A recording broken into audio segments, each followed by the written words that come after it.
Hi, this presentation, Google Hangout, is about the state standards and what do they mean for your child in school, whether in kindergarten or in college.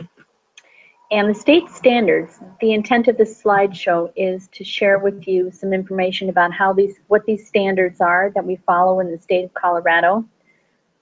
How do they work in the classroom, and how is your student, your child, assessed on them? You should see in front of you a slideshow, and I will go through and briefly explain this information. At the end, if you have any questions, please feel free to contact your classroom teacher. The Colorado Academic Standards, or CAS, they're the expectations of what every student needs to know and to be able to demonstrate mastery of, which means they need to understand it and prove it, at the end of every grade level. There's specific standards for every curricular area, and as you see on this chart, we even include, the state of Colorado even includes the arts, health, PE, music, but being a classroom teacher, the ones we focus on are math, reading, writing, listening, speaking, that's communicating, science, social studies, what am I missing? I think that's all of them. So in other words, every curricular area from preschool through 12th grade has standards that every student must show mastery of and must prove that they understand them. Now, within each of the academic areas, there are subcategories or sub-areas, and every single sub-skill or area has required demonstration levels of mastery that the students must show. The next slide is an example, and all of these come from the CDE website, and I will share this slide presentation. You can access the website at the end of the presentation at any time you need to. It's Colorado Department of Education. Now, the slide you see in front of you is one sample standard, standard number 2, for reading at the 5th grade level. Reading for all purposes. And this standard wants the students to demonstrate that they understand informational, literary, persuasive text. That's pretty much everything that a student reads, whether it's fiction, nonfiction, or an academic area, or just for free reading. And they have to be able to understand all of the various subcomponents that are underneath this standard. And the subcomponents are the letters that you see, A, B, C, D, and E, on this particular page. A covers pre-reading strategies. B is using key ideas and details, and then there's 3 subcategories underneath that, which a student must prove mastery of, that they can do this by the end of the school year. Can a student under B quote accurately from the text while explaining what the text says very explicitly? And when drawing inferences, what are they taking away from the text? So each of those subcategories, the students must demonstrate mastery of. This is just an example of reading, but there are also standards for writing, math, listening, oral presentations, speaking, science, social studies, for everything. Now, with these skills that a student is supposed to show mastery of, the classroom teachers, we display these, not that entire page, but we will display the specific standard that students are supposed to know so they really understand it. The next step would be, how do we assess the students and how do we know what the different levels of mastery are? That is our next slide. These are called performance level descriptors. There are 4 levels that you see on the screen, starting with level 5, going down to level 2.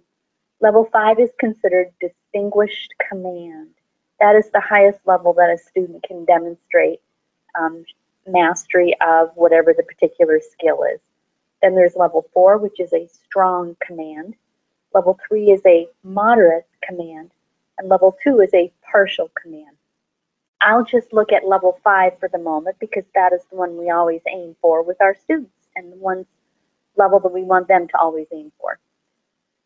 So in reading, a pattern exhibited by student responses, if they're reading a very complex text, they can demonstrate the ability to be accurate when quoting or referencing the text, such as saying, in the story Charlotte's Web by E.B. White, the character Wilbur states in the 2nd chapter, da da da da da da da da. So it's very accurate in its quoting and then explaining why they think that, why did they draw upon that information.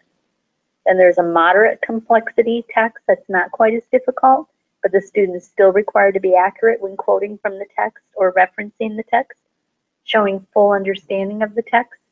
And then when they read accessible text, which means on their reading level, they can still be accurate when quoting or referencing the text that they're talking about or that they've read, and they show full understanding. That's distinguished level. We always aim for distinguished level. It's great if the students, awesome if the students can perform there. There's also level 4, which is strong level, and moderate and partial command. Sometimes we'll see those scores, a level 3, which means a 3, or a 2 partial command, at the start of the year, in particular when skills are brand new to the students, and that's okay. That is perfectly okay. That means that is something that the student needs to work with, and that is why I'm there to help them. The goal is to move from a level 2 up to a 4 or a 5. So these are the performance level descriptors. In other words, the ways that we assess the students with these different levels for the curricular areas, whatever the subskills might be. There are performance level descriptors for every academic area and every subskill under the academic area. So to summarize, excuse me, students are to demonstrate the mastery of whatever the skill is in that curricular area, math, science, reading, whatever it might be, using that established rubric, which was on the previous slide, and then they can earn scores from a 5, a 4, a 3, or a 2. And those will fluctuate throughout the year depending on the skill. If you have any questions, you can refer back to the State Standards webpage link, which is attached here on the slide, or you can contact your classroom teacher. I hope this helps, gives you a basic understanding of what the standards are. And if you have any questions, again, we are available at any time, classroom teacher, or you can look up CD, Colorado Department of Education. Thank you, and I look forward to being a partner as well as my teammates in your child's education. It's a wonderful privilege to have them here at our school. Thanks.